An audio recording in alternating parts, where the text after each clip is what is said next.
ত্রিপুরায় রক্তের সংকট কেন? বিপদের সময় মানুষের যখন রক্তের প্রয়োজন হয় তখন ডোনার খুঁজতে হয় ত্রিপুরাতে।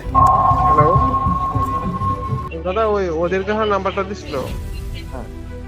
ওই কইছিল ওই ব্লাড রাখলে আপনার সাথে যোগাযোগ করতে পারবে। কই আছেন?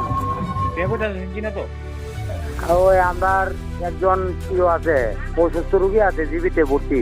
আমরা এক ভাই, ব্লাড লাগে, ব্লাড লাগে এলাকি। নমস্কার বন্ধুরা, এই দৃশ্যগুলি কি আপনাদের পরিচিত মনে হচ্ছে? একদিকে আমরা দেখি মেগা ব্লাড ডোনেশন ক্যাম্প, হাজার হাজার ইউনিট রক্ত সংগ্রহ। অন্যদিকে দেখি যখন কোনো মা হাসপাতালে ভর্তি হন বা কোনো সড়ক দুর্ঘটনায় রোগী আসে, তখন তাদের আত্মীয়রা বিচলিত হয়ে ডোনার খুঁজছে আর কাঁদছেন। কেন? এটি কিন্তু একটি সিস্টেমেটিক সমস্যা। আজকে ভিডিওটিতে আমরা আলোচনা করব কেন আমরা সঠিক সময় সঠিকভাবে ব্লাড পাচ্ছি না, এর বৈজ্ঞানিক এবং ব্যবহারিক কারণগুলো বিশ্লেষণ করবো আজকে আমরা এই ভিডিওতে। তো থাকুন আমার সাথে।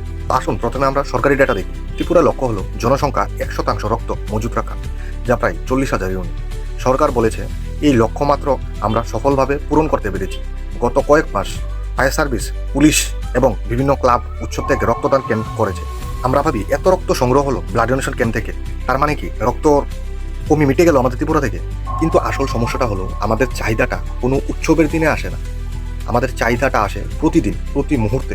যখন একবারে অনেক রক্ত সংগৃহীত হয়, তা তো একদিনের চাহিদা মেটাতে পারে, কিন্তু সারা মাসে বা সারা বছর আমরা কি করব? তখন কেন এই চাহিদাটা আসে না? তো বন্ধুরা, রক্ত কোনো চাল বা ডাল নয় যা আপনি বছরের পর বছর গুদামে স্টক করে রেখে দেবেন। রক্ত হলো একটি জীবিত কোষ। বৈজ্ঞানিক নিয়ম অনুযায়ী রক্ত সংগ্রহের পর তার আয়ু খুবই অল্প। যে সাধারণ সংগৃহীত রক্ত রাখা যায় মাত্র 35 থেকে 42 দিন অবধি।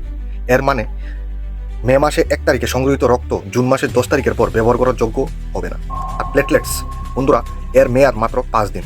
ক্যান্সার বা ডেঙ্গু রোগীদের জন্য সবচেয়ে দরকারি এই জিনিস 1 সপ্তাহ জমিয়ে রাখা যায় না। এবার ভাবুন, কোনো একটা মাসে যদি বড় উৎসব করে 5,000 ইউনিট রক্ত সংগৃহীত হয়, তবে ঠিক 1 মাস 10 দিন পরে সেই রক্তের কি অবস্থা হয়? হয় তা ফুরিয়ে যায়, নয়তো মেয়াদ ফুরিয়ে নষ্ট হয়ে যায়। আমাদের প্রয়োজন উৎসব করে একদিনের বড় সংগ্রহ নয়, আমাদের প্রয়োজন নিয়মিত সারা বছর ধরে ছোট ছোট শিবিরের মাধ্যমে রক্তদান করে রক্ত স্টক করা, যাতে দরকারের সময় আমরা রক্ত পেতে পারি। দ্বিতীয় সমস্যা হলো ব্লাড গ্রুপে। ত্রিপুরা ব্লাড ব্যাঙ্কগুলোতে হয়তো 1,000 ইউনিট রক্ত আছে, কিন্তু তা হয়তো এ পজিটিভ বা বি পজিটিভ গ্রুপের। দাতার সংখ্যা এই গ্রুপের বেশি, তাই স্টক বেশি। কিন্তু হঠাৎ কোন রোগীর ও নেগেটিভ বা এবি নেগেটিভ রক্ত দরকার হলো, এগুলি বিরল গ্রুপ। ব্লাড ব্যাংকে এই গ্রুপের স্টক খুবই কম থাকে। তখনই ব্লাড ব্যাংক আপনাকে বলে ডোনার নিয়ে আসুন, আমরা এক্সচেঞ্জ করে দেব। এক্সচেঞ্জ মানে আমরা আপনার রোগীর প্রয়োজনীয় রক্ত দিচ্ছি, আপনি এই গ্রুপের রক্ত আমাদের কাছে ফেরত দিন, যাতে ভবিষ্যতের রোগীর জন্য স্টক কমে না যায়। এটি একটি প্রয়োজনীয় ব্যবস্থা। সমাধানের পথ কি? প্রথমত সমাধান হলো সারা বছর রক্তদান। বছরে একদিন বড় উৎসব বন্ধ করে এলাকা ভিত্তিক ছোট ছোট নিয়মিত শিবির চালু করা দরকার। দ্বিতীয়ত হলো সরকারের যে রক্তদানের জন্য একটি পোর্টাল রয়েছে, রিয়েল টাইম আপডেট করা, যাতে আমরা লাইভ দেখতে পারি কোন ব্লাড ব্যাংকে কোন এই মুহূর্তে কোন গ্রুপের রক্ত আছে। তৃতীয় ধাপ হলো প্লেটের সেপারেশন। সব জেলা হাসপাতালে রক্ত আলাদা করার আধুনিক মেশিন বসানো, যাতে 1 ইউনিট রক্ত দিয়ে 3 জনের প্রাণ বাঁচানো সম্ভব হয়। 4 নম্বর, আমাদের দায়িত্ব। আপনার এলাকা বা পরিবারের কেউ নিয়মিত রক্তদাতা হলে বিপদের সময় ডোনার খুঁজে বের করার কষ্ট আপনাকে করতে হবে না। আপনার কি মনে হয় ত্রিপুরার এই ব্যবস্থা উন্নয়নে আমাদের কি করতে হবে? আপনার পরামর্শ অবশ্যই কমেন্ট বক্সে লিখবেন। জয় হিন্দ, জয় ত্রিপুরা।